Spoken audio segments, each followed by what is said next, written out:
TARLANT 0 Brut Nature. TARLANT sono vigneron che vinificano le proprie uve.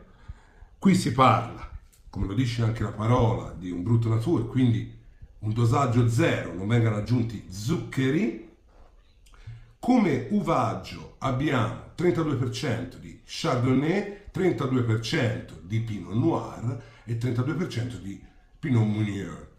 In più viene aggiunto un 4% di uve rare ormai, che aggiungono un tocco distintivo e raro, un 4% suddiviso tra Petit Meslier, Arbanne e Pinot Blanc.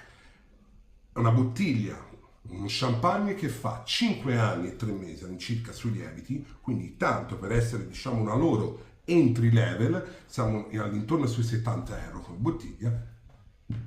Ve lo consiglio. Salute!